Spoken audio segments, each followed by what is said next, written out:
이 말씀 들어온 모두에게 은혜의 말씀이 되시기 바랍니다.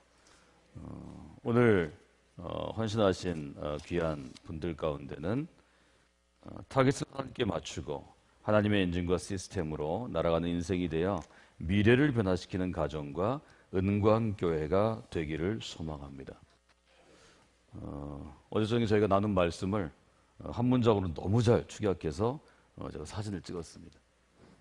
오늘은 이 귀한 성도의 가정 가운데 하나님의 은혜가 함께 하시기를 원합니다. 어제 선물 받으실 분들 화면에 잠깐 띄워주시면 좋겠습니다.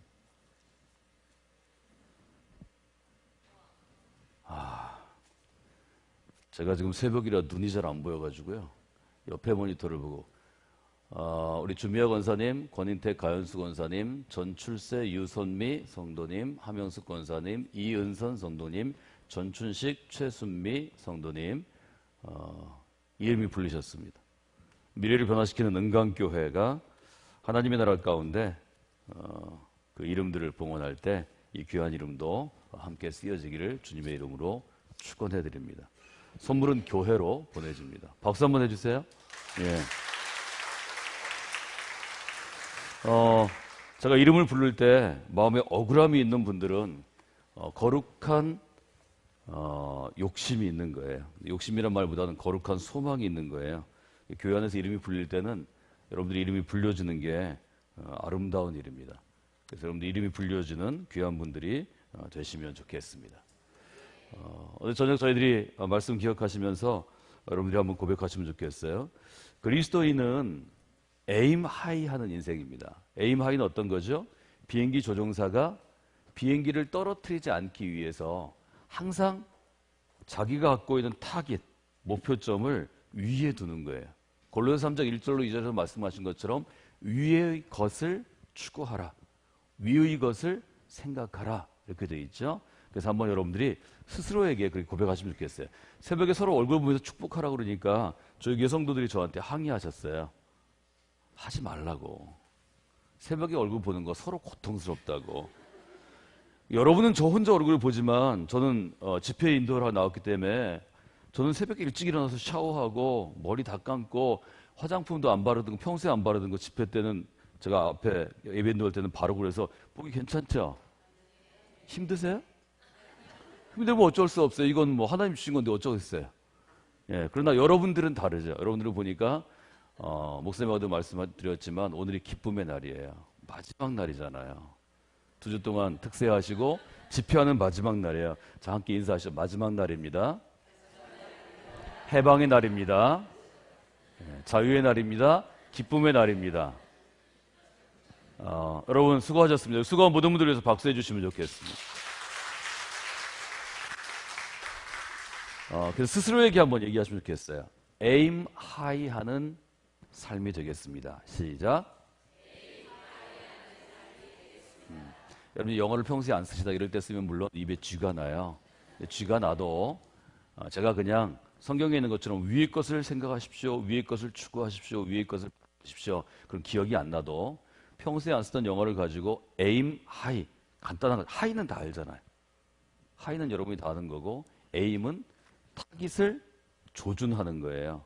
그래서 활을 쏘는 양궁 선수가 화살을 땡기듯이 오늘도 요셉의 활 얘기가 나오는데 아니면 총 좋아하시는 분들은 총으로 사격할 때 그게 에임이에요.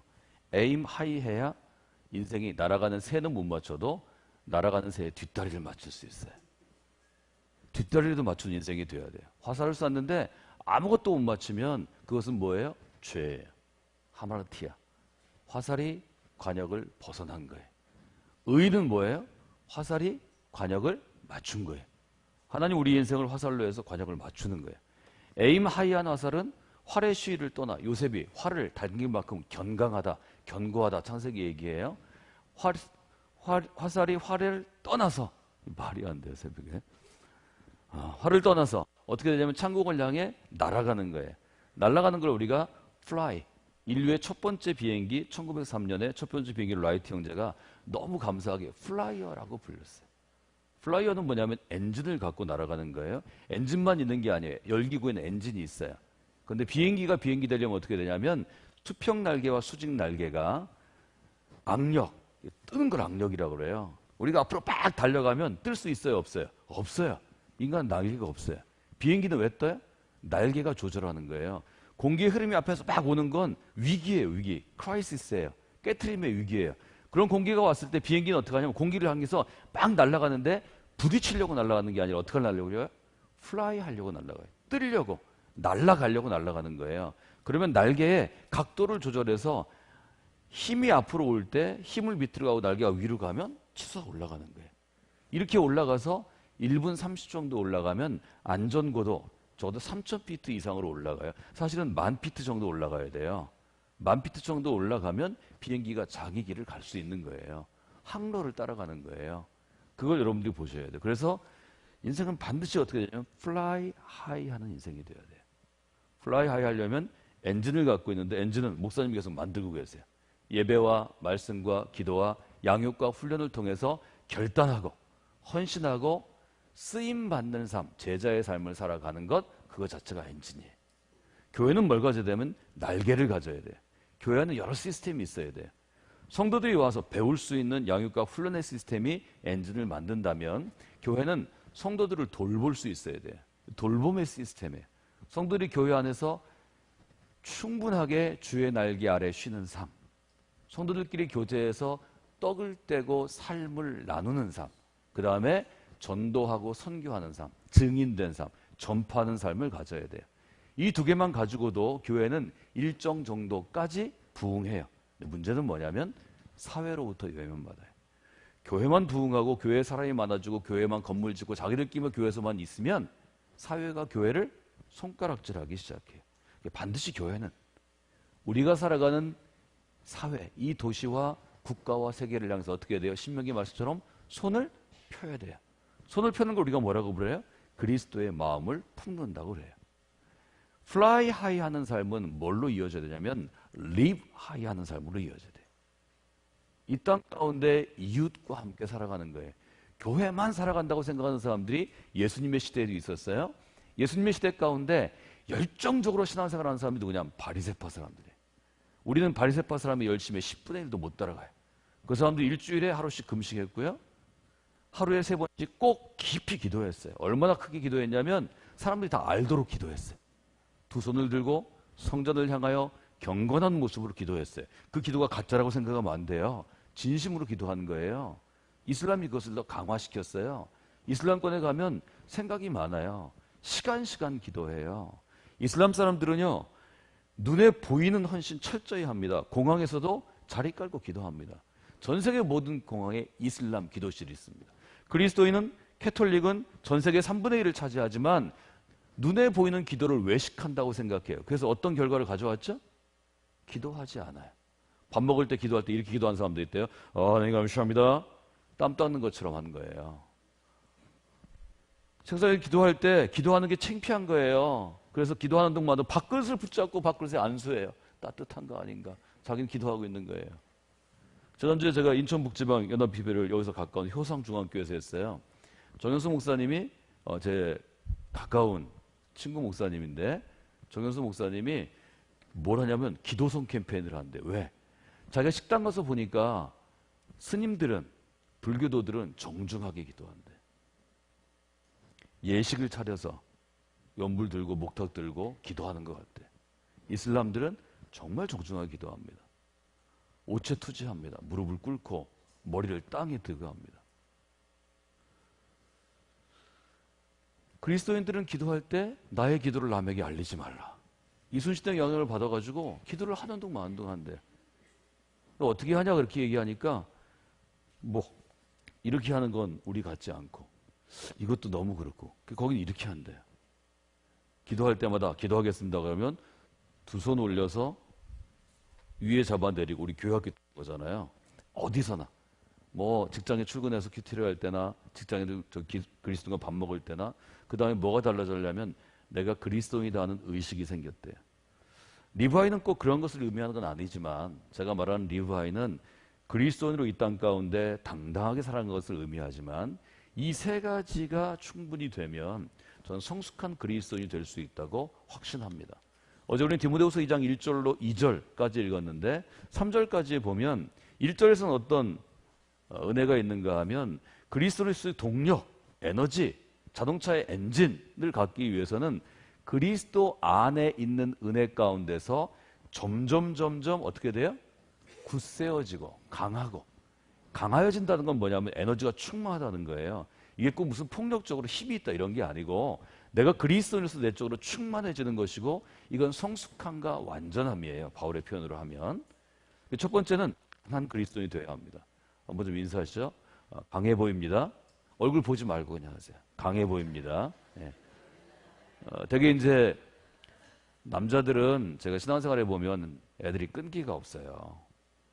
예를 들어서 새벽 기도회를 사순절에 40일씩 했는데 남자는 처음 일주일을 다 나오고 그 다음 주부터는 전멸해요.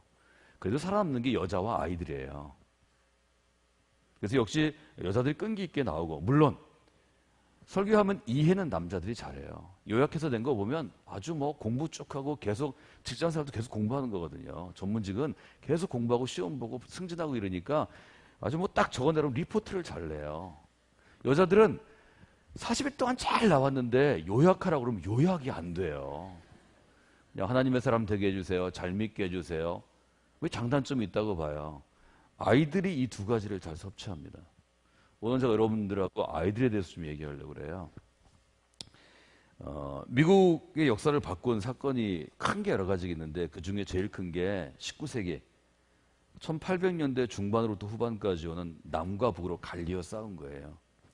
이게 한국이 남과 북으로 갈리어 싸웠듯이 미국이 서로에게 남군과 북군으로 갈려서 치열하게 싸워요. 이건 미국 전체에 엄청난 문제가 돼요. 지금도 이제 민주당과 공화당이 싸우는데 사실은 민주공화가 갈린 게 남과 북으로 갈린 거하고 거의 비슷해요. 남쪽은 보수적이에요. 보수적인 것은 바이블 벨트가 있어. 지금도 교회가요. 세웠다면 2,000명, 3,000명 모이는 교회가 도시에 수두룩하고 10,000명 교회가 수두룩한 게 남부예요.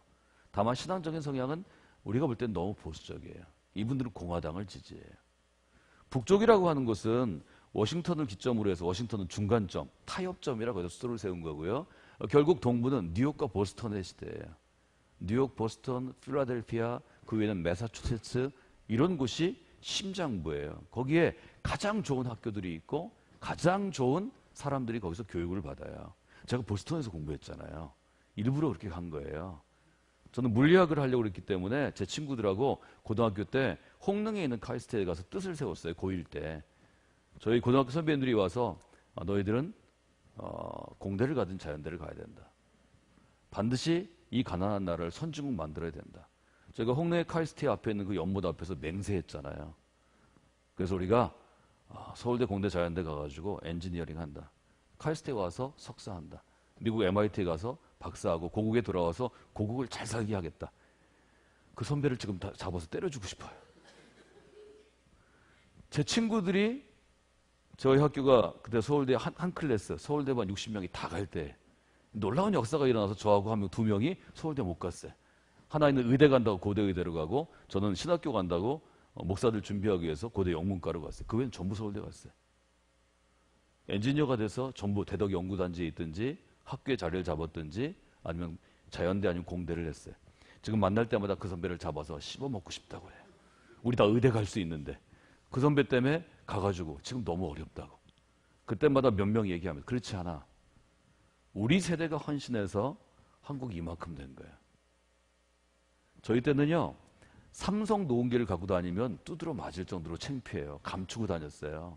소니 워크맨이 최고였어요. 그러나 1996년 삼성이 아날로그 시대에서 디지털로 전환한 다음에 패러다임 시프트 아날로그로 만들 때는 텔레비전에 들어가는 부품이 2만 개예요. 디지털로 만들 때는 기판 하나에 돼요. 그걸 이끈 것이 삼성의 예를 들면 윤종훈 같은 사람이에요. 1996년 그 변화가 있고 난 다음에 1998년 삼성의 매출 총액이 소니를 능가합니다. 1999년 저 매출보다 더 중요한 게 뭐냐면 단기 순이익입니다. 순이익이 소니를 능가합니다. 삼성이 소니를 이기고요. 21세기 초반에 저랑 같이 그 꿈을 꾸고 서울대 공대나 자연대를 가고 카이스트에서 석사하고 MIT에서 박사한 친구들이 미국 가서 울었습니다. 늘 미국은 30년 동안 소니 제품이 전면에 있었습니다. 우리말로 하면 여기 전자랜드, 제가 묵는 호텔 옆에 있어요. 하이마트. 이런 곳에 삼성 모니터가 맨 앞에 나왔습니다. 아멘을 안 하시네. 미국 진월대 앞에서 울던 한국 사람이 많습니다. 제대로 공부한 게 76학번부터입니다. 전자공학과가 그때부터 물리학과를 제치고 서울대 1위를 차지합니다. 전자공학과를 다닌 사람들이 20년 동안 자기 인생을 쏟아부었습니다.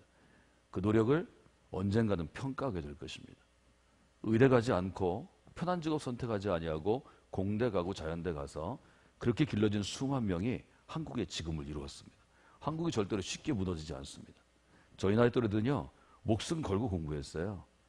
저희 때 공부를 가르친 저희 고등학교 때 선생님이 동문과를 나오신 분인데 이분이 별명이 게시타포예요. 꼭 생긴 게 게시타포처럼 생겼어요. 저희 때 2차 대전 영화 콰이강의 다리부터 봤는데 독일 게시타포가 딱 우리 선생님처럼 생겼어요. 깡마르고 안경 쓰고 못되게 생겼어요.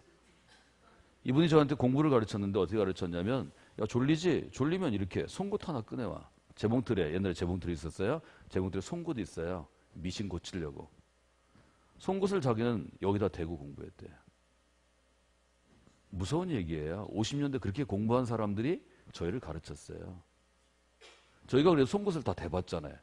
떨려가지고 잠을 안 자는 게 아니라 공부를 책이 안 보여. 왜? 이게 찌를까봐. 저희는 그 선생님보다는 유식하니까, 더 배운 세대니까. 그 선생님 50년대 공부했고 우린 70년대 말에 고등학교 다녔으니까 거꾸로 잡고 허벅지에 됐어요. 놀라운 역사가 있어요. 새벽 1시쯤 되면 졸음이 몰려옵니다. 너무 피곤해요. 2시까지 버티는 게 쉽지 않아요. 3시까지 밤새는 거 쉽지 않아요. 송곳이 내 허벅지를 찌르기 전에 뭐가 깨요? 뇌가 깨요. 왜? 찔릴까봐. 그게 인간의 의식입니다. 여러분 2주 특세하시고 어려우신데요. 저희 클 때는 40일씩 했습니다. 기도하면 40일 했습니다. 철야도 40일씩 했습니다. 저희 초등학교 어릴 때는 엄마가 끌고 가서 한 거고, 엄마 등에서 한 거고, 10대 때는 저희들이 자발적으로 했습니다. 지도하는 목사님도 없었어요. 담임 목사님 외에는. 신학생이 전도사였는데 신학생도 없는 교회가 대번이었어요. 우리끼리 모여서 고3이 고2가 중등부 놓고 설교하고 그런 사람들이 지금 목사가 되었습니다. 신학교에 가서 배우지 않아도 이미 고등학교 때 초등학생 교사를 했습니다. 제가 고등학교 때 여름 성경학교 했습니다. 대학교 1학년이 되었을 때 저희 때는 7월 15일쯤 방학하고 8월 20일쯤 개학해요. 서울에서 7월 셋째 주에 개척교회를 제가 섬겼는데 10명쯤 되는 청년들 데리고 성경학교 했습니다. 한번 나가서 전도하면 애들이 때로 몰려와서요. 교인은 100명이 안 되는데 성경학교 300명씩 했습니다. 제일 힘든 건 간식비였습니다. 얼마나 많이 먹어쳐먹는지 그냥 갖다 놓으면 남지를 않아요. 남지를. 간식을 사줘야 말이지. 청년들이 아르바이트해서 간식비를 냈습니다. 300명 목회를 제가 대학교 1학년 때 했다고요. 전도를 2주 하면 애들 300명씩 왔어요. 그리고 대전에 내려와서 7월 넷째 주에 저희 아버님도 그때 개척하셨기 때문에 대전의 개척교회에서 또 했습니다. 여기도 300명 모입니다. 청년 10명 데리고 했습니다. 제가 고등학교 들어가는 거 재수해가지고 8학번인데 82학번으로 대학교에 들어갔습니다. 그때 어떻게 해요? 팀을 만들어야 돼요. 팀을 만들기 위해서 주변에 있는 청년들이 무슨 믿음이 있어요. 제가 대학교 1학년 때는 고등학생 데리고 했고 대학교 2학년 돼서 83학번들을 꼬셔서 5명을 데리고 성경학교 했습니다. 그때 피아노 치던 애가 우리 교회 하나 들어왔는데 꼬신 애가 지금의 제 아내입니다. 벌써. 저 따라서 여름이면 성경학교 캠프를 5번 했어요. 7월 셋째 주, 넷째 주. 그 다음에 8월 첫째 주 중고등부 캠프. 그 다음에 8월 둘째 주 시골에 가서 농촌에 가서도요. 전도해가지고 가자마자 첫날 전야제를 해요. 애들을 꼬셔요. 100명, 150명씩 옵니다. 논산 이쪽에 가가지고 저희가 했는데 청년들 5명 데리고 그거 했습니다. 누가 도와줘요? 도와주는 사람 하나도 없어요. 거의 어른들 제가 협박하고 제가 봐서는 돈 좀 있어 보인다 그러면 가서 얘기합니다. 저희가 지금 논산 고내리에 간 곳인데요. 3년 내내 했는데 고내리에 가서 여름성경학교 합니다. 우리 청년 5명이 갑니다. 밥값이 좀 필요한데 밥값 한번 내시죠. 제가 그때부터 제가 나가면 교인들이 저를 보고 살짝 피했어요. 왜? 돈 뜯기니까. 그때 저는 별로 부끄러움이 없었습니다. 나는 대학교 1학년이다. 내가 좀 돈을 벌 수 있는 게 없다. 이 아르바이트 하는 것보다 청년들 데리고 지금 캠프를 내가 8월 15일까지 청년 캠프까지 5번, 6번 해야 된다. 시간이 없다. 너는 돈이 있다. 돈이 있고 좋은 집에서 왔든지 공부 잘해가지고 좋은 대학 나오고 지금 연구소의 연구원이다. 우리 차 없을 텐데 너는 차도 있다. 그래서 내가 당당하게 얘기했어요. 한 끼 굶으죠. 어디 갈 때 기름 넣지 말자. 한번 기름값 만땅 하면 얼마입니까? 3만 원? 3만 원 주세요. 대단히 좋죠. 그래야 목사 되는 거예요. 그래야 사역자 되는 거예요. 하나님의 일을 위해서는 부끄러움이 없는 거예요. 왜? 믿음 있으면 그 정도는 해야죠. 저희 교인들이 저를 그래서 피합니다. 무서워해. 그러나 저희 교인들에게는 제가 그렇게 하지 않습니다. 저는 철저하게 자원하는 만큼만 일시킵니다. 제자훈련을 받을 때도 사역훈련을 받을 때 저는 강요는 안 했어요. 왜냐하면 제 인생에 누가 강요하는 게 제일 싫거든요. 알아서 판단하게 하는 게 시간은 좀 걸려요. 그러나 스스로 자원해서 헌신하면 물불을 안 가리는 사람이 됩니다. 저를 따라 사실까요? 하나님 제 인생이 낭비되어져서 쓰레기통에 버려지는 고품질 쓰레기 같은 존재가 아니고 TVN의 혼술남녀에서 나오는 고스 얘기입니다. 잘 모르시죠? 요즘 10대들과 20대들이 제일 좋아하는 드라마가 혼술남녀입니다. 한번 보세요. 재밌어요. 어제도 했습니다. 어제 제가 모니터 하다 잤어요. 너무 피곤해가지고. 고스가 나옵니다. 고스가. 하나님의 손에 붙잡혀서 여기서는 또 따라 하셔야죠. 하나님의 손에 붙잡혀서 쓰임받는 달아 없어지는 진짜 그리스도인이 되게 하소서. 이걸 두 자로 줄이면 live high입니다. 남북전쟁이 있던 때 1860년에 한 아이가 태어납니다. 이 아이는 태어나자마자 아버지는 실종돼요. 어머니는 이 아이를 키우다 죽습니다. 왜냐하면 둘 다 흑인 노예였거든요. 그래서 형과 함께 독일 태성의 백인 모세스라고 이름 붙인 백인의 집에 팔려갑니다. 또 우여곡절을 거쳐요. 우여곡절을 거치는데 굉장히 똑똑하고 성실한 아이였어요. 이 청년을 주시한 똑같은 노예 출신인 남부 얘기니까요. 흑인 노예가 있었는데 엄마 역할을 해줘요. 그 사람이 이 청년에게 꿈을 심어줍니다. 너는 대학에 꼭 갔으면 좋겠다. 노예로 살아가는 내 동족을 위해서 뭔가 네가 해야 돼.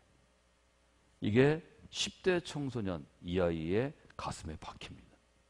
여러분 인생을 바꾸는 건 20대가 아닙니다. 저 청년사회 오래 했는데요. 20대는 쉽게 바뀝니다. 도전하면 그 자리에서 울고요. 그 자리에서 결단하고 하나님을 살겠다고 얘기합니다.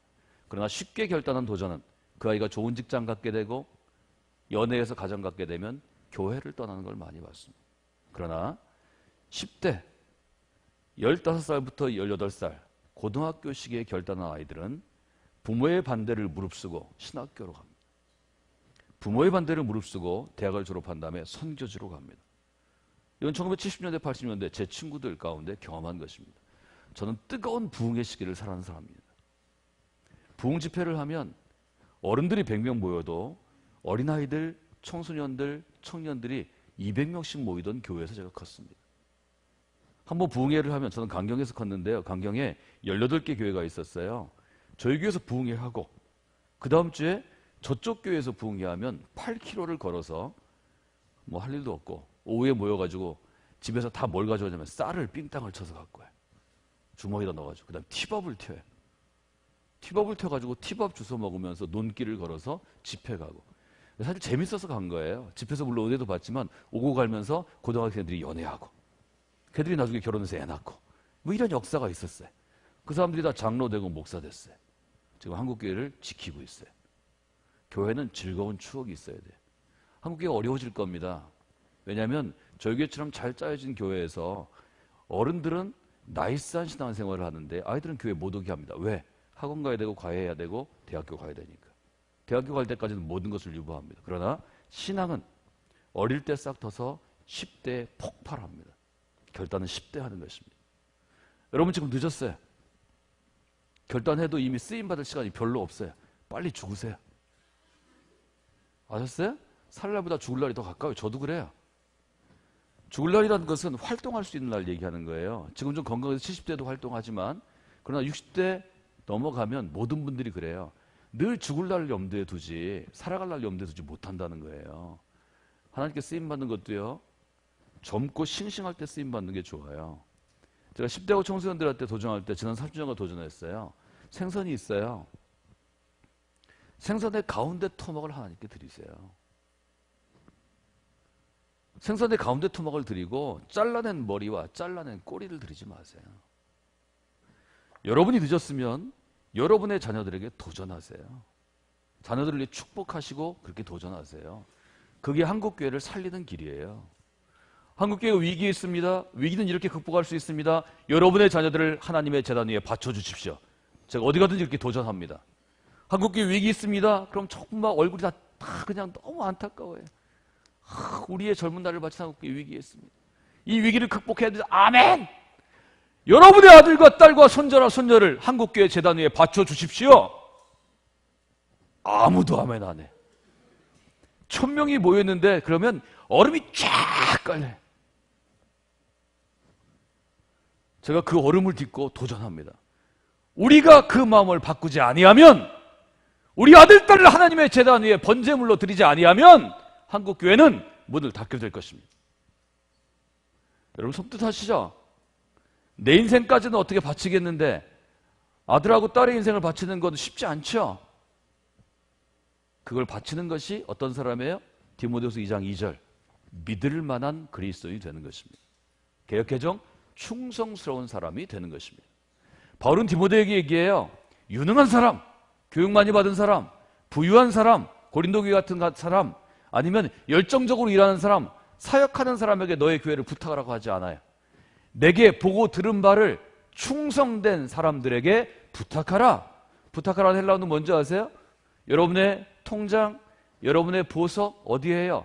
은행에 프라이빗 금고에다 넣어요. 그걸 얘기하는 거예요. 내게 갖고 있는 가장 소중한 걸 내가 무슨 일이 있을 때 맡기는 게 부탁하라는 단어의 의미예요. 여러분 아멘 쉽게 할 수 있는 거 아니에요. 제가 여러분한테 아멘 쉽게 하라고 강요하지 않아요. 이건 스스로 자원해서 아멘 할 때 놀라운 믿음의 역사가 있기 때문에 그래요. 한국 교인이 100명 있어도 이거 100명이 할 수 있는 거 아니에요. 한 명만 해도 시대가 바뀝니다. 여러분 심각하게 생각하고 결심하세요. 쉽게 아멘 할 수 있는 게 아니에요. 하나님 앞에서 아멘하면 하나님이 또 굉장히 세심하신 분이라 그 아멘을 영원까지 기억하신다고 성경에 쓰여 있어요. 그게 생명책에 기록한다는 의미예요. 내가 편한 건 아멘하고 받아들이고 내가 불편한 건 노멘하고 네가 하세요. 이건 믿음이 아니에요. 충성이란 건 뭐냐면 선택적으로 받아들이지 아니하고 100% 받아들이는 거예요. 완전한 그리스도인이 되는 것, 성숙한 그리스도인이 되는 것은 99%는 받아들이고 내게 있는 1%를 금하는 게 아니에요. 100%를 믿음으로 받아들이는 거예요. 받아들여도 100% 살 수는 없어요. 그러나 100%로 살겠다고 결단하는 거예요. 전 여러분 가운데 그런 분들이 일어나는 역사에 있기를 원하면서 집회해왔어요. 저희 교회 중보기도팀이 저희 교회하고 똑같은 강도로 기도하다고 해서 그렇게 기도하고 있어요. 전 열매가 맺힐 걸로 믿습니다. 그게 한국교회를 살리는 길입니다. 영광교회, 로컬처치, 개교회만의 일이 아니에요. 저 용사님 만나고도 왜 친해진 줄 아세요? 제 주변에도 저한테 목회를 가르쳐달라, 뭐 설교하는 거 알려달라, 어떻게 하면 하겠느냐, 이런 사람들 길러낸 사람들이 수백 명 돼요. 근데 그 중에 한 사람을 붙잡고 진짜 그리스도의 제자로 훈련해라, 제가 이렇게 도전하는데 반응하는 사람은 별로 없어요. 용사님 대전에 와가지고 처음 저희 교제했는데 미스터 왕이라는 음식점에서 했어요. 거기가 제 아지트거든요. 거기서 제가 제일 비싼 음식을 시켜가지고 후배 목사님들이 오면 대접해요. 그 사람이 누군가 저도 알아야죠. 알고 교제를 시작해야죠. 저도 쓰잘데기 없는 사람들은 교제 잘 안 해요. 교제하고 싶은 그리스도하기만 교제해요. 제 10대하고 20대 첫 번째 기도 제목이 뭐냐면 진짜 그리스도인을 만나게 해주세요였어요. 진짜 그리스도인을 만나고 그 사람들과 교제하고 그 사람들과 사역해도 제 인생이 짧아요. 그걸 알려준 게 누구였냐면 연세대학교에서 해직된 42살의 김동길이라는 사람이었어요. 저 13살 때 중2 때 김동길을 만났어요. 연대에서 잘리고 박정희 정권 때 유신체제 반대하다가 연대에서 잘린 대표적인 인물이 김동길이에요. 42살에. 제가 보스턴 대학교를 왜 갈게요? 김동길이 거기서 PhD 했어요. 미국 역사로. 링컨 연구했어요. 김동길이 연구하던 이 PhD 하면 자석을 주는데 자석이 사진이 여기 없는데 철창이에요. 철창. 거기에 자기가 박사 논문 쓸 책을 한 150권 놓게 해줘요. 글로 들어가요. 김동길이 그 얘기를 주고 보스턴 대학을 갔어요. 제가 고등학교 때 결단했을 때 MIT에서 물리학으로 제가 천재 물리학자 되고 싶어가지고 MIT를 가고 싶어 해서 보스턴 대학에서 보면 건너편에 MIT 약이 보여요. 보스턴에 처음 도착한 1997년 12월 31일 날 저는 저희 학교에 안 갔어요. MIT에 먼저 가서 MIT 본가에 소리쳤어요. 내가 왔다고. 내가 26, 대학교 졸업하고 서울대 졸업하고 칼스트 졸업하고 여기 유학은 못 왔지만 37이 돼서 내가 목사가 돼서 이 자리에 왔다고. 나는 물리학자는 안 됐지만 하나님의 사람이 돼서 우리나라를 바꾸겠다고. 제가 저 된 건 제가 간 게 아니에요. 목숨을 건 저희 할머니의 기도, 목숨을 건 강경제일교회 저를 사랑했던 권사들의 기도, 노 권사님들의 기도. 제가 아파가지고 고등학교 때 죽게 됐을 때 제가 새벽 1시쯤 깼어요. 고2 때. 다 그만두고 휴학하고 포기해야 되겠다. 죽을 날 기다려야 되겠다. 그때 하필이면 저희 부모님이 큰 교회, 남부에 세 번째 세워진 강경제일교회에 있다가 46세 개척하겠다고 대전에 왔어요. 다 미쳤다고 그랬어요. 개척하겠다고 큰 교회 버려두고 왔죠. 서울의 청빙원교회, 나중에 감독회장 난 교회 포기하고 대전을 개척하러 왔죠. 왔더니 그토록 아끼던 큰아들 서울 보내가지고 유학 보냈는데 생활비 20만 원 중에 10만 원 이상 써가지고 아들 키웠는데 병들어 죽게 돼가지고 왔죠. 저희 부모님 최대의 위기였어요. 그때 저희 부모님 47, 44셨어요. 지금 제 나이보다 너무 어린 사람들이었어요. 저는 인생을 포기하고 누워있고요. 그래서 정말 살까 말까 하고 제가 그때 읽은 전도서밖에 없어요. 전도서 수백 번 읽었어요. 헛되고 헛되니 헛되고 헛되도다. 그게 저한테 복음이었어요. 아, 헛된 인생 이렇게 죽나 보다.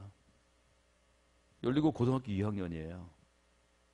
새벽에 제가 왜 제 생각을 바꿨냐면 새벽에 손등에 뭐가 자꾸 떨어져요. 짜증나서 깼어요. 뭐가 떨어져요? 눈물이 떨어져요. 눈물이. 흐느끼면서 기도하는 한 중년 여인의 목소리 때문에 제가 숨죽여서 몇 시간을 있었어요. 어머니의 기도는 딱 그렇게 시작됐어요. 하나님, 제가 지금까지 목회 잘못했습니다. 제가 23살에 목사에게 시집와서 사모가 되었습니다. 제가 10년 동안 사모된 것을 원망했습니다. 제가 정말 좋은 교회, 강경제일교회 1905년에 선교사가 세워서 전체 한국 감리교회 중에 모교회라고 할 만한 강경제일교회 사모가 31살이 되었습니다. 10년 동안 제가 제대로 하지 못했습니다. 제가 사모로서 제대로 하지 못해서 제 아이에게 이런 형벌을 주신다면 제 목숨을 거두시고 이 아이를 살려주시기 바랍니다. 제가 그때 정신을 차렸어요. 아, 이대로 죽으면 안 되겠구나. 아니 이 여인이, 내 어머니가 왜 자기를 죽이고 나를 살려달라고 기도할 이유가 뭐가 있나. 내가 뭐가 그렇게 중요하다고. 그냥 죽으면 안 되겠구나. 그날 제 인생이 바뀌었어요. 하나님을 믿으면 하나님께서 그의 인생을 강력하게 붙잡는, 하나님의 붙잡는, 만져주시는 시간이 있어요. 그걸 우리가 뭐라고 불리냐면 콜링이라고 불러요. 콜링은 두 개가 있어요. 하나는 퍼스트 콜링이에요. 아, 내가 그리스도인이 돼야 되겠다. 세례받는 게 퍼스트 콜링이에요. 세컨드 콜링은 뭐냐면, 아, 그리스도를 위해 내 생명 바쳐야 되겠다. 세컨드 콜링이 중요해요. 저희는 퍼스트 콜링은 이렇게 기도해요. 가장 어린 나이에 퍼스트 콜링을 받게 하소서. 저는 6살에 회심했어요. 6살에 집회를 통해서 방언하고 입신하고 천국을 보고 제 애들이 다 자빠져요. 제 주변에. 저도 자빠졌어요. 왜? 목사 아들이니까. 강상 목사님 내 이름을 불렀는데 내 옆에 친구들은 다 자빠져가지고 뭐 천국을 본대요. 나도 자빠져 천국 보려고. 하나님 천국 못 보면 우리 아버지 목회 못하는 거예요. 알아서 하세요. 첫날에 아무것도 안 보여요. 그냥 누워있었어요. 둘째 날에도 아무것도 안 보여요. 누웠다 잠들었어요. 셋째 날에 잠들었는데 뭘 봤어요. 그날 제가 헌신했어요. 나는 그리스도의 사람이 되겠습니다. 이걸 뭐라고 하죠? First Calling이라고 그래요. First Calling은 거듭남, born again 하는 거예요. 그러나 born again 한 것으로는 어린아이도 되지 않습니다. 에베소는 새 생명, 갓난아이라고 표현합니다. 베드로전서도 바울도 어린아이라고 표현합니다. 한국교회 어린아이만 풍성해요. 한국교회 양육과 훈련을 안 해요. 회심했는데 30년을 어린아이로 살아가야 돼. 얼마나 짜증나겠어요. 크지 않는데. 여러분 아이들 키우는데 아이가 태어났는데 안 커. 10년 후에 20년 30, 나 죽어야 되는데 이 아이는 커가지고 결혼해가지고 똑같은 아이를 낳는데 안 커. 이게 한국의 문제예요. 35살, 36살 애들이 아직도 엄마 젖 빨고 있어요. 이게 지금 한국의 큰 문제. 성인이 안 돼요. 그래서 결혼 안 하고 혼자 살려고 그러는 거예요. 내 인생 내가 즐긴다고. 이건 문제가 되는 거예요. 여러분 한 25때문에 결혼시키세요 제발. 아무것도 모를 때. 그래야 출산율 높아지고 한국이 안 망해요. 모를 때 결혼해야 돼. 그냥 못 모르고. 아멘을 안 하시네. 저는 결혼시키는 게 이 프로젝트인데. 세컨드 컬링이 중요해요. 거듭남은 누구에게나 주셔요. 하나님 교회 와서 그냥 뒷자리에 앉아있어도 어느 순간 내가 예수 믿어야 되겠다. 사실 세례 받을 때 거듭나야 되는 거예요. 물 세례와 성령 세례를 같이 받아야죠. 한국에 그게 안 되니까 짝퉁이 돼가지고 세례 받고 집사 권사 됐는데 제가 물어봐요. 저기 온 사람한테 저 눈 똑바로 쳐서 물어봅니다. 집사님, 권사님, 전 장로님 전혀 안 받으니까요. 예수 그리스도의 사람으로 구원의 확신이 있습니까? 본어기인 체험한 사람들 절 보고 아멘 그럽니다. 놀랍게도요. 제 나이 또래 50대 딴 교회에서 열심히 해서 교학교를 맡고 재정부를 맡고 이런 사람들이요. 목사님 이런 얘기도 안 해요. 눈을 떨고요. 아직도 그리스도에서 본어기인 확신이 없는 거예요. 한국이 그래서 망하는 거예요. 이단들이 그걸 자꾸 치고 들어가요. 너 맨날 며칠 구원받았니? 구원받은 사람 얘기하죠. 네가 왜 알아? 구원은 하나님의 영역인데 야, 입 닫고 나가. 이러면 끝나는 거예요. 혹해가지고 한 교회 중직이 그거 그렇게 받는 거야? 어디서 받는 거야? 네가 줄래? 이따구 짓을 하니까 한국이 이단에 시달리는 거예요. 그런 사람들은 뺨싸대기를 때려서 쫓으세요. 야야야 이 개 같은 놈아 나가라. 너 같은 놈 때문에 이게 하나님에게 더러워지잖아. 너는 손과 발을 결박당하고 입을 재갈 물려서 하나님이 연자맷돌에 달아 빠칠 거야. 한 영혼을 빠지게 하는 영혼은 절대로 인정받지 못하는 거야. 너 빨리 나와야 돼.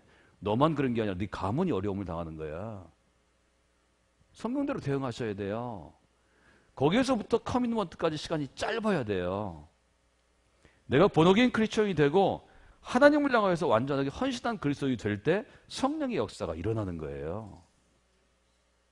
그때 사역해야 되는 거예요. 선 훈련 후 사역이에요. 선 본어게인 그 다음에 후 양육해야 돼요. 양육은 다 끝났는데 물어봐요. 근데 저 하나님의 나라가 있나요? 이거 패주고 싶죠 정말. 출발이 잘못됐잖아요. 본 어게인 하지 않는 사람은요. 직분 줘서도 안 되고 훈련해서도 안 되고 사역을 맡아도 안 돼요. 교회를 오염시켜요. 교회를 오염시킬 뿐만 아니라 스스로가 무너져요. 왜? 나는 본 어게인 하지도 않았는데 애들한테 구원의 확신이냐고 물어볼 수 있냐고요. 떨려서 못 물어봐요. 제가 맨 처음에 한 게 그거 색출하는 거였어요. 눈 똑바로 뜨고 제가 물어봅니다. 장로님 언제 본 어게인 하셨습니까? 언제 구원받았다고 느끼셨습니까? 한국에 그리스도인의 90%가 말을 못해요. 제가 저희 아버지가 장로님이었거든요. 어쩌라고요? 저희 아버지가 목사님이었거든요. 그거 어쩌라고요, 저더러. 목사 아들, 딸 중에 그거 없는 사람 많아요. 장로님 아들, 딸 중에 그거 없는 사람 많아요. 제 병증 중에 하나가 목사님 자녀, 장로님 자녀를 안 믿는 거예요. 저희 교회는 푹 묵혀둡니다. 그냥 신앙생활 잘하라고. 클 때 고생했다고. 그러면 찾아와서 제가 훈련받고 싶습니다. 뭐 이런 게 있어요. 커밋먼트가 중요해요. 커밋먼트는 뭐냐면 일로의 부르심이에요. 하나님의 사역, 이걸 우리 사명이라고 부르죠. 사명자까지 가야 그리스도인처럼 살아가는 거예요. 하나님의 사역을 해보지 않고는 절대로 하나님의 마음 품지 못합니다. 제가 엔진과 동력, 날개, 그리스도의 마음과 하나님의 마음 얘기했는데요. 한 생명을 위해서 목숨 걸어서 이 사람이 그리스도인이 되고 그리스도인이 장성한 사람이 되기까지 양육하지 않고는 하나님의 마음을 깨닫지 못합니다. 불쌍한 사람 보면 제가 마음이 아파요. 이거 누구나 갖는 거예요. 선한 양심을 하나님이 주셨어요. 그러니까 선한 양심이 우리를 구원에 이르게 하지 못해. 착각하시면 안 돼.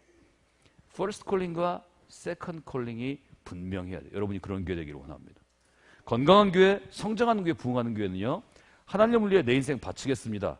내 인생의 가장 빛나는 부분, 가장 찬란한 부분, 생선의 가운데 토막을 바치겠습니다. 헌신하는 사람들이 보이지 않는 곳에 딱 포진하고 있어요. 흔들리지 않아요. 제가 집회 가보면 그걸 제일 먼저 봅니다. 누가 어디서 보이지 않는 곳에서 일하나. 이런 사람이 없는 교회는 아무리 많이 모여도 모래 위에 쌓은 것입니다. 금세 무너집니다. 목사님이 무슨 문제 생기면, 자녀들끼리 어떤 갈등이 있으면, 교인들끼리 어떤 문제가 있으면, 교회 지려고 그러면 지금 교회는요, 옛날에는 10%, 20% 흔들, 20년 전에는 10% 흔들리고 10년 전에 20%는 늘었어요. 제가 교회 져보니까 30%가 갑자기 사라져요. 저희 교회에서 한 주에요. 출석하는 교인이 200명이 없어져요. 200명이. 저희 옛날 올드채플에 포크레인을 대고 일주일 동안 딱 허물었어요. 1991년도 93년까지 져가지고 제가 너무 가슴 아파서 전 몸살이 났어요. 제가 더 충격을 받은 건 그 전주일보다 그 다음 주일에 출석하는 장년이 200명이 없어졌어요. 놀라운 역사죠. 어디 갔을까요? 어디로 숨었을까요? 저희가 주차장을 먼저 짓고 저희가 예배드리던 우리 올드채플 사진 있어요? 예배드리던 올드채플을 부시고 주차장에 들어가서 접의자 깔고 접의자를 550개 깔고 예배드렸어요. 사람들은 몰라요. 왜? 550개 깔았는데 막 가득 차 있으니까 목사님 교회를 져도 우리 교회는 부흥하나 봐요. 제가 속으로 나 쑥다 아이고. 저는 훈련을 굉장히 강조하고 강력하게 도전합니다. 저희 교인들은 들으는 줄 알았어요. 웬걸이요? 한 주에 200명 떨어져 나가는데 제가 하나님 앞에서 몸살을 앓았어요. 하나님 이 정도였나요? 우리 교회 때 이 정도였나요? 2년이 됐어요. 제가 첫 예배를 다 완공되지 않았는데 송구효신 예배 때 1월 첫 예배 때 드렸어요. 전체 떨어진 인원이 한 350명쯤 되는데요. 저희가 교회를 주차장을 짓고 올드채플을 부시고 뭐 이러면서 했어요. 1월 첫 주 첫 예배를 드릴 때 없어졌던 300명이어가지고 접의자를 깔고 저희 새로운 예배실에서 1057명이 같이 예배드렸어요.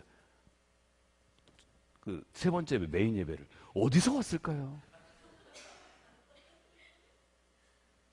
2년 동안 어디 갔었나요? 여러분, 왜 예수님께서 밀과 가라지를 가르는 거 얘기하셨을까요? 왜 양과 염소를 가르는 건 하나님이 나를 얘기하셨을까요? 안 갈라도 갈려요. 여러분, 신앙생활을 하려면 진짜가 되셔야 돼요. 제가 교회 짓고 굉장히 담대하게 도전하는 목사가 됐어요. 물론 전에도 제가 도전했지만 속으로 두려웠어요. 이걸 교인들이 받아들일까? 지금 이 컨퍼런스에 온 사람들이 제대로 될까? 그러나 도전하는 게 제 본분이라는 걸 최근에 깨달았어요. 그래서 다른 목사님도 저한테 그래요. 그렇게 목회하다 쫓겨날 수 있으니까, 그렇게 설교하면 사람들이 안 들으니까 몸조심을 하면서, 왜냐면 저도 이제 60 가까이 되잖아요. 노후를 생각하라고. 노후를 제가 생각하고 있어요. 알아서 하시겠죠. 뭐. 그 얘기를 좀 끝내야 되겠네요. 어제 못한 얘기인데. 30살이 돼서요, 이 청년이 1890년 9월 첫 주에 한 대학에 갑니다. 고르고 골라가지고 자기가 갈 수 있는 대학에 갔는데 왜 30살에 갔냐면 21살부터 30살까지 일해가지고 대학 학자금을 혼자 벌어야 돼서 그랬어요. 미친 듯이 일합니다. 등록금이 되게 비싸거든요, 미국이. 어디냐면 인디애나라 심슨이라는 대학인데 조그만 대학이에요. 제가 지금 찾아봤는데 지금 있는지 없는지 잘 모르겠어요. 갔는데 수백 명의 백인 젊은이들이 인터뷰하기 위해 서 있습니다. 흑인은 한 명도 없습니다. 그 대학 역사 흑인은 한 명도 들어가지 않았어요. 이 청년이 하루 종일 기다립니다. 수백 명의 백인 청년들이 19살, 20살의 청년들이 인터뷰하고 집으로 돌아갑니다. 맨 늦게 학장실에 문을 들어갑니다. 남부에서 흑인은 그 당시 노예 해방이 됐지만 링컨의 전쟁으로 완전한 자유유체가 아니거든요. 학장실 문을 열고 들어갑니다.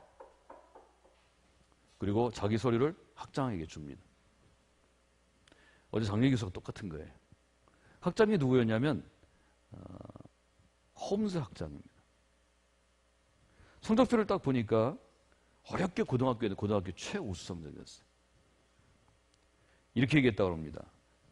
조지 워싱턴 카버, 자네와 같이 탁월한 학생이 우리 학교에 지원하게 된 것은 내게 영광입니다. 홈즈 학장이 와서 30살에 아버지도 어머니의 보호를 받지 못하고 노예로 커서 거기까지 온 학생을 딱 붙잡고 어떻게 보면 안아줍니다. 안아준 거에 대해서 카버는 이렇게 씁니다. 이게 카버의 전기에 나오는 거예요. 제가 감동을 받아서 울었기 때문에 그대로 쓰고 있어요. 그 순간 저는 온 세상을 다 얻은 감정을 느꼈습니다. 하나님은 저의 기도를 하나도 보내지 않으시고 모두 응답해 주셨습니다.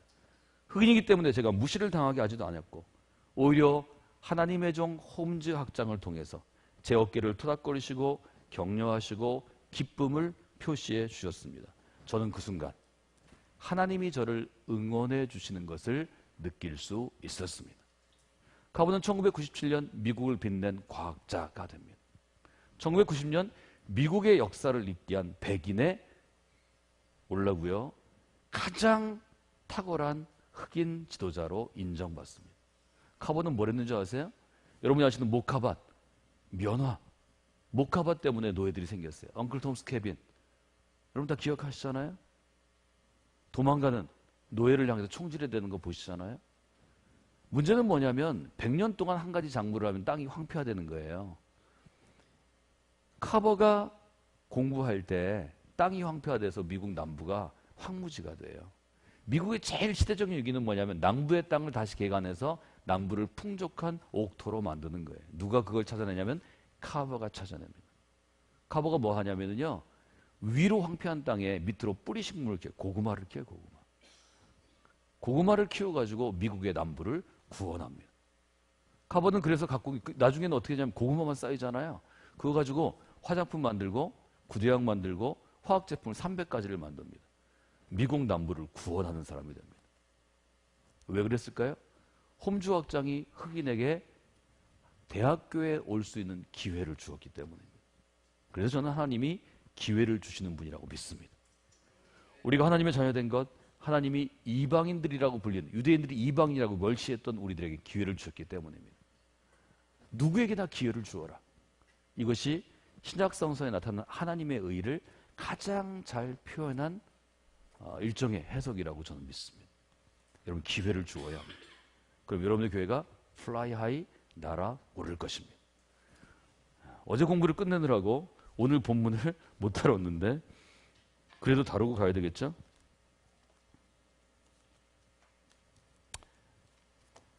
오늘 본문은 딱 하나입니다. 창세기 49장 간단한 거예요. 아버지가 아들을 위해 기도하는 거예요. 여러분, 아버지는 왜 생겼냐면 아들을 위해 기도하게 생겼습니다. 여기 좀 어린아이들이 어제 저녁에 나왔던데 오늘 못 왔는데 여러분도 그걸 해보시면 좋겠어요. 부모와 자녀가 함께하는 새벽기도회 하시면요, 놀라운 역사가 가정에 흘러갑니다. 그 시간에는 항상 제가 아이들이 들을 만한 동영상을 보여주고 아이들이 이해할 만한 설교를 하고 부모를 일으켜 세웁니다.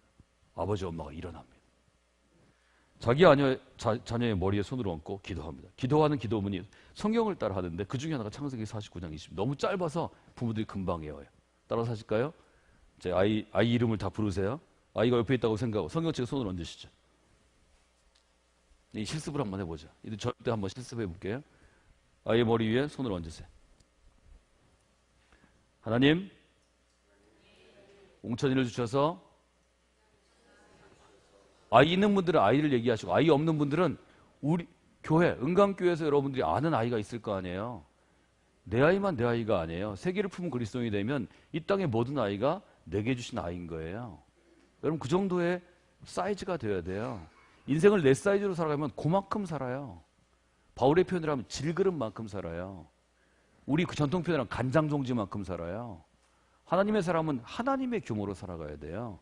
그럼 세계를 품는 게 아니라 우주 만물을 품고 살아가는 거예요. 그게 창세기의 뜻이에요. 창세기는 뭐 첫날 뭘 만들고 이런 걸 외우라는 게 아니에요. 온 우주가 하나님의 소유인 걸 알려주고 하나님의 백성이 되면 그 소유가 너의 소유가 된다고 도전하는 책이에요. 그게 창세기의 의미예요. 손을 얹고 하세요. 하나님, 이 아이를 제게 맡겨주셔서 감사합니다. 따라서 하실까요? 하나님, 옹천이를 제게 맡겨주셔서 감사합니다.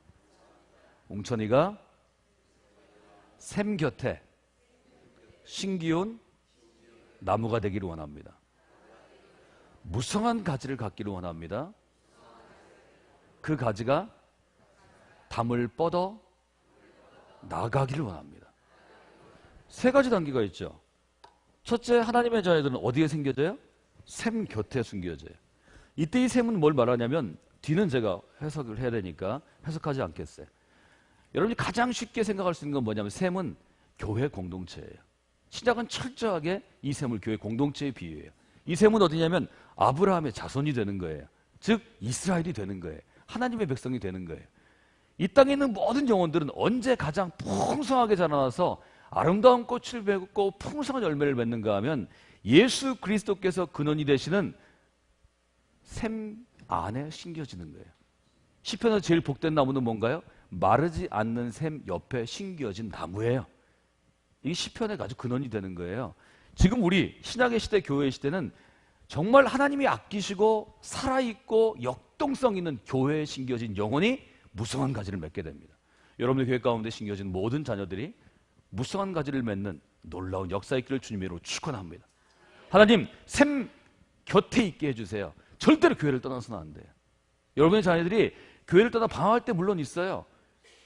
교회를 완전히 떠날 때도 있어요. 신앙을 거부할 때도 있어요. 그러나 여러분의 태중에서 복중에서부터 축복하면 하나님이 그 인생을 절대로 놓지 않으셔요.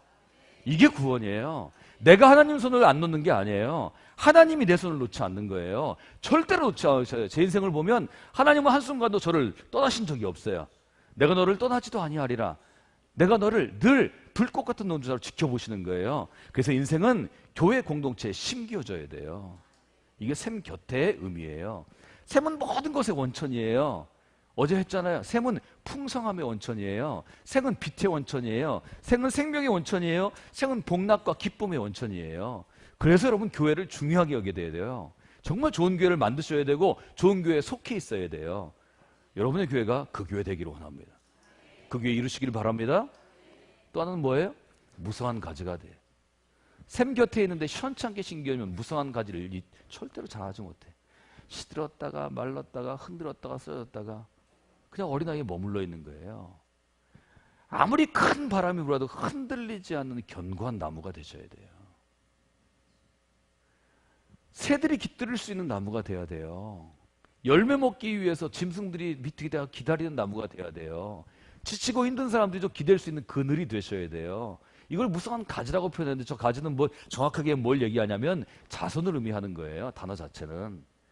근데 이스라엘의 축복은 뭔가요? 자손이 번성하는 거예요. 우리가 아름다운 하나님의 공동체를 세우면 그 교회로부터 자손이 번성해요. 그 교회에서 자란 아이들이 모두 축복을 받고 아름다운 가정을 이루고 아름다운 사역 가운데 쓰임받는 인생이 돼요. 무성한 가지의 축복이 있어야 돼요. 이게 아브라함에게 주신 축복이에요. 지금 야곱이 요셉을 향해서 그 축복을 선언하는 거예요. 그래서 아버지는 축복을 선언하는 자예요. 아버지는 제사장이 되는 거예요. 어머니는 그 축복을 담는 사람이 되는 거예요. 사실은 아버지 어머니의 기능이 달라요. 아버지는 축복하고 어머니는 그 축복의 사람이 되도록 격려하고 응원하고 인정하는 사람이 되는 거예요. 근데 한국교회는 여기서 멈춰요. 하나님 우리 아들이 무성한 가지 되기를 원합니다.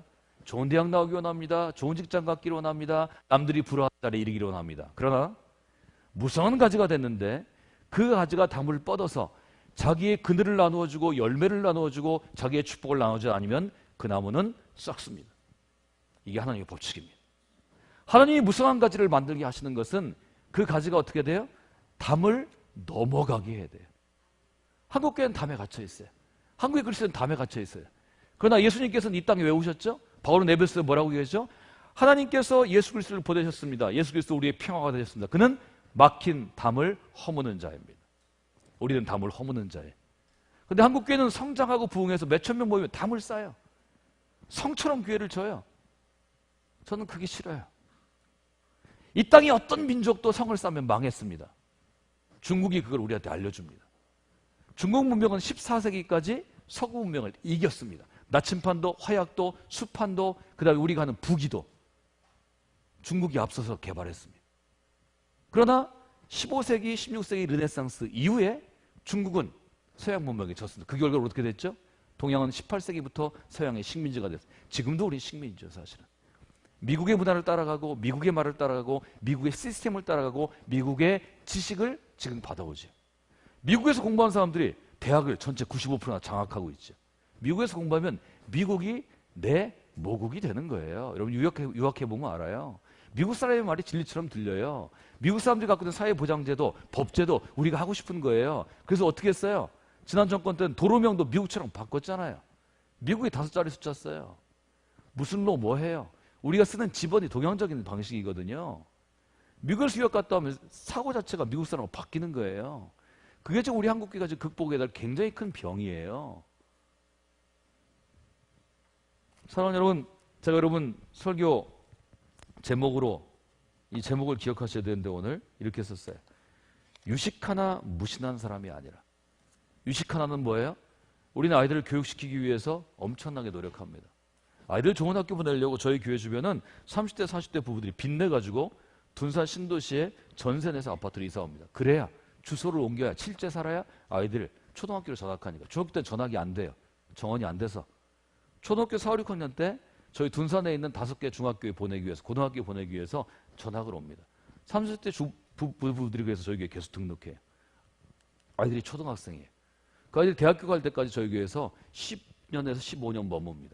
대학교 가면 대학교 갔으니까 여기 집값 비싸니까 집값 싼 데로 밖으로 나갑니다. 밖에 신도시, 유성 신도시, 노원 신도시로 세종으로 나갑니다. 15년 동안 우리가 부모는 30대 후반부터 제 나이 때까지 50대 중반까지, 아이들은 6살, 7살 좀 늦게 오면 9살, 10살부터 대학 가는 10살까지 저희는 거기에 생명을 겁니다. 그때 first calling, 그리스도인이 돼야 합니다. 이 아이들이 대학 가기 전에 저희도 유스 컨퍼런스 하는 고1, 고2, 고3 때 second calling, 나는 하나님의 소유입니다. 내 인생은 그리스도의 것입니다. 내 인생의 가운데 토막을 하나님께 드리는 세컨드 콜링이 있어요. 저는 여기까지 해야 우리가 할 일이라고 생각합니다. 그 다음에는 하나님이 하나님의 마음대로 기르십니다. 어떤 교회를 가든 어떤 사역을 하든 저는 그것을 믿습니다. 우리가 씨를 뿌리고 나무를 심어 놓으면 기르시는 것은 하나님이고 거두시는 것도 하나님이에요. 그건 우리의 영역이 아니에요. 서울 올 때마다 제가 제 친구 목사님한테 얘기합니다. 나한테 감사해야 돼. 우리가 금년에 보낸 애들도 100명이야. 그 100명이 서울에 있는 새 교회로 다가. 똑바로 목회. 정말 가슴 아픈 건 보낼 감리교회가 별로 없다는 거예요. 저희 교회 아이들이 크면 다 장로교회, 새교회가. 뭐 무슨 교회라고 얘기는 안 하겠어요. 아무리 권유해도 거기에 애들이 많고 시스템이 잘 돼 있으니까 저희 교회 시스템을 그리하면서 글로 가요. 아쉽지만 그것도 하나님의 뜻이라고 생각하고 계속 저는 기도하고 있어요. 제가 은퇴하기 전에 저희 교회가 저희 교회에서 기른 아이들과 대전에서 큰 아이들을 위해서 기숙사 짓는 것, 기숙사 안에 교회에 있는 것, 교회 안에 옛날에 강력한 복음 전도 사역을 했던 어떤 선교 단체들처럼 강력한 선교 단체가 들어가는 것, 제가 그걸 놓고 계속 도전하고 있어요. 하나님 이루어 주실 걸로 믿어요. 누가 죽을 때 서울에 있는 집 저한테 주고 가면 되니까요. 그 집 제 겁니다. 제가 기도합니다. 저희 교회도 집 2개 있는 사람 많거든요. 대전에 자기 사는 집, 서울에 애들 사는 집. 저희 교회에서 얘기하지 마세요. 비밀이에요. 비밀. 무슨 말인지 아시겠어요? 유식하나 무신한 사람이 아니라 무식하더라도 유신한 사람이 되는 것은 1933년 러시아에서 있던 일입니다. 작년에 대전에서 저랑 같이 일하던 김상철 감독이 순교라는 영화를 만들었습니다. 순교의 첫 번째 온 단초가 1934년 10월 31일 조선일보입니다. 조선일보 이렇게 써 있습니다. 교세가 확장되어 재미있게 지내던 바 러시아 공산혁명이 일어나 제정 러시아가 멸망하고 소비에트 연방이 된 다음 반종교운동이 심하여져서 교회당은 초래를 당하고 교회 재산은 몰수가 되고 교도의 압박은 심하여 일반 교도들은 사후에 천국보다 눈앞의 고통을 못 이겨 사막으로 풍비박산하는데 그 중에서도 몸을 피할 수 없어 고초를 겪고 있는 신도가 100여 명이 되므로 소비에트 당국의 퇴거 명령을 받고도 차마 남아있는 교도를 거저 내버릴 수 없어 가족 9명만 고향으로 보내고 단신으로 소비에트 당국 무서운 깨빼우의 눈을 피해가며 선교하다가 1930년 1월 3일 마침내 깨빼우에 체포되었다. 한국에서 보낸 해외 선교사입니다. 김영환 목사 1호입니다. 그리고 1930년 12월 교도소에 가서 노역형을 하다가 시베리아의 강물 속으로 들어가서 시신을 찾을 수 없이 간 것도 이분입니다. 1호 순교자입니다. 감리교회 목사님입니다. 김사정 목사는 장로교회 통화총 목사예요. 모원대학교 와서 감리교 신학교에 와서 교회사를 전공한 김웅수 교수, 이덕주 교수와 인터뷰에서 그게 전면에 나와요. 제가 너무 고맙다고 울면서 고백했어요. 한국교회 감리교가 정말로 중요한 역할을 했는데 당신이 첫 번째 해외 선교자가 감리교회 목사님이라는 걸 밝혀 너무 감사하다고. 김사정 목사가 그래서 저한테 얘기했어요. 제가 영화를 개봉할 때마다 목사님이 대전에서 1000명씩 모아주세요. 매년 1000명씩 모아서 극장을 빌려서 첫 번째 영화를 상영해 줍니다. 여러분, 김영환 목사는 어떻게 했냐면 교인들을 버릴 수 없어서 감리교 본부에서 철수명령을 내립니다. 그때 아내하고 아이들만 보냅니다.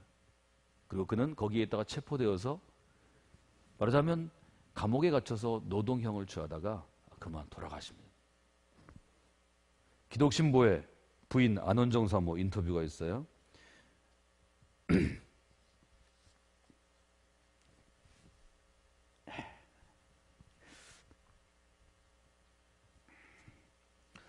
그는 평소에 늘 하시는 말씀이 목사는 교회를 위해서 순교하는 것이 마지막 사명이라 하시면서 가족을 위험지대에 두고 조금도 돌아보지 않고 20일 40일씩 위험한 가운데로 집을 떠나 순회하셨습니다. 이번에 제가 나올 때에도 같이 돌아오자고 제가 애원했지만 저를 책망하고 거절했습니다. 수십 명의 교인이 있는데 어떻게 목사가 교인을 버리고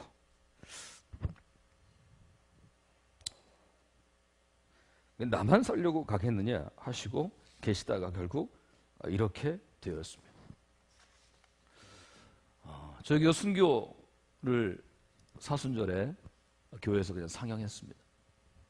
순교를 상영했다고 뛰쳐나간 교인도 있습니다. 저기는 엘리트 교회거든요. 좋은 미국에서 유학하고 박사받고 한국 교회가 2007년 한국 사회를 흔들리게 했던 저런 영화를 어떻게 이런 지성적인 교회에서 틀 수 있냐고 저희 부목사님에게 항의하고 영화 상영 도중 걸어 나갔습니다. 제 나이 또래 엘리트 한국 그리스도인입니다.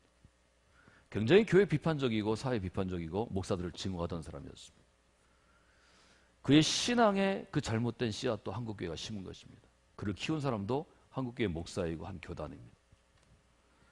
사랑하는 여러분, 순전한 마음으로 그리스도를 위해 목숨 버리는 것이 그것이 은혜 안에서 견고한 그리스도인이 마지막 가는 길입니다. 우리는 누구에게 교회를 부탁해야 될까요? 좋은 대학 나온 사람? 말 잘하는 사람? 집안 좋은 사람? 외모가 훌륭한 연예인과 같은 유명 스타? 그렇지 않습니다. 그리스도를 위해 목숨 버릴 사람에게 교회를 맡겨야 그 시대의 교회가 문을 닫지 않습니다. 여러분, 교회 수는 앞으로 10년 후, 20년 후에 굉장히 줄어듭니다. 모든 교회가 반토막 나는데 2025년이면 충분하다고 저희들은 예견합니다. 여러분, 어려운 때가 올 것입니다. 그러나 그 어려운 때를 견디는 것은 똑똑한 사람이 아닙니다. 유능한 사람이 아닙니다. 좋은 학교에서 박사학위 받은 목사들이 아닙니다. 하나님을 향해 순전하게 목숨을 건 사람들이 교회를 지키는 것입니다. 이것은 인류의 역사가 증명하는 바입니다. 저는 은강교회가 그런 사람들을 품고 길러내는 교회가 됐으면 좋겠습니다. 여러분 교회에서 물론 우리 사회에서 인정받을 만큼의 직업을 가지고 학력을 가지고 출세한 그리스도인이 많이 나올 것입니다. 청라중도 보니까 분당, 대전의 둔산, 부산의 해운대 특구, 마린시티처럼 중산층이 모이는 곳이 될 가능성이 100%죠. 그런 분들이 우리 교회, 은강교회에 많이 올 것입니다. 그러나 내 아이 좋은 학교 보내고 내 아이 출세시키기 위해서 신앙생활을 하면 담을 쌓게 됩니다. 무성한 가지를 만들어도 그 가지가 담을 뻗어 수많은 사람들에게 열매를 나누고 생명을 나눌 수 있도록 절대로 기르지 못합니다. 저와 함께 큰 아이들 중에 서울대학교 나오고 미국 유학 가고 아버지가 장로요, 목사요, 권사가 돼서 지금 신앙생활 잘해서 장로된 친구는 한 명밖에 없습니다. 모두 다 30대 탁월한 교수가 되고 돈 잘 버는 의사가 되고 병원을 개원하고 40대 다른 사람들이 4, 5천만 원, 6천만 원 연봉 받을 때 나는 그 10배를 버는 사람이 되면 애들 다 미국 보내고 아이들 미국 보내면서 와이프 미국 보내고 40대 자기는 자기 간호사와 비서와 바람나고 가정은 깨어지고 지금은 폐인이 된 사람 많습니다. 제 친구들 나이가 55 전후입니다. 54, 55, 56입니다. 한국에 성공한 것은 뭘 갖는 거냐 하면 여러 여자를 거느리는 것입니다. 외제차 타는 것입니다. 집을 서울에도 갖고 강릉에도 갖고 미국에도 갖는 것입니다. 그러나 무슨 의미 있습니까? 아이들은 아빠를 사랑하지 않고 아내는 남편을 증오하고 만나면 하는 일이 술판 버리는 것입니다. 만나면 하는 일이 골프장에서 노름하는 것입니다. 마카오에 가서 트럼프 치는 것입니다. 여러분 1,000원을 내고 도박하나 1억을 내고 도박하나 차이는 하나도 없습니다. 도박일 뿐입니다. 인간은 먹고 입고 마시는 것이 어느 정도 충족되면 나머지는 있으나 마나한 것입니다. 어떤 취미도 마찬가지입니다. 여러분 썩어질 것을 위해서 여러분의 인생을 투여하지 마십시오. 자녀들에게도 엄밀하게 경고하십시오. 내가 좋은 학교 나오고 좋은 직업을 갖고 유능한 사람이 되는 것은 썩어질 것을 위해서 네 인생을 쓰라는 게 아니다. 썩지 아니할 것을 위해서 네 40대 이후는 썼으면 좋겠다. 그게 하나님이 너에게 좋은 재능 주시고 좋은 가정 주시고 좋은 학교 가게 하시고 한국에서 출세하게 하시고 남들보다 몇 배의 돈을 벌게 하신 이유다. 만약에 내가 하나님이 주신 이 잉여 자분, 너의 시간, 너의 능력, 너의 재산을 썩을 것에 쓰면 하나님이 내 생명을 쉽게 걷어가실 것이다. 이건 성경이 증명하는 바예요. 낭비되면 쓰레기통에 버려지는 거예요, 인생은. 아름다운 곳에, 복된 곳에 쓰일 때만 가능한 거예요. 이 기도 제목은 우리 교회 기도 제목입니다. 저희 아버님 이름이 유식입니다. 유식. 이자 유자 식자 쓰셔요. 나중에 감독회장이 여기서도 인천에서 되셨어요. 숭익교회 1998년 9월 27일에. 그래서 저희가 이 모토가 쉬워요. 우리 교회는요, 서울대 출신 장로님들이 절반이에요. 미국 유학 갔다 온 사람들이 더 많아요. 그러나 우리가 도전합니다. 하나님, 우리 아이들이 유식 하나, 좋은 학교 나오고 똑똑하지만 무신한 사람, 하나님을 거부하는 사람이 아니라 조금 평범하더라도, 무식할 필요는 없어요. 그렇다고 조금 유식하지 못하더라도 어떻게 돼요? 유신한 사람이 되게 하소서. 여러분 그렇게 기도하시면 하나님께서 여러분의 자녀들을 샘 곁에 심기운 무성한 가지 되게 하셔서 그 가지가 담을 뻗게 하십니다. 여러분 교회 가운데 이런 귀한 역사 있기를 원합니다. 저 따라서 이거 한번 3번 해볼까요? 하나님, 이 거룩한 공간에서 예배하고 훈련받은 청소년들이 유식하나 무신한 사람이 아니고 유식하고 유신한 사람이 되게 하여 주시옵소서. 저 여기 유스사역 10대 사역의 기도 제목입니다. 저희 10대 사역은 에임 하이입니다. 에임 하이 유스사역입니다. 저는 10대를 향해서 하나님의 것을 향해 표대를 설정하라고 강력하게 도전합니다. 그러면 하나님이 그 인생을 기르시고 훈련하시고 사용하시기 때문입니다. 놀라운 역사가 사랑하는 은강교회 가운데 있기를 축원합니다.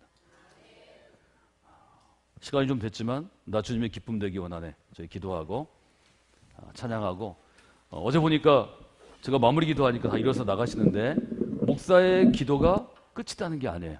여러분들 바쁘시고 싶지만 이번은 결단하고 가시면 좋겠어요. 하나님, 내 아이를 우리 가운데 보내주신 어린 영혼들을 유식하지만 무신한 사람이 아니라 유식하기도 하고 유신한 사람으로 길러주세요. 그게 한국교회가 살 길입니다. 기도하시면 좋겠어요.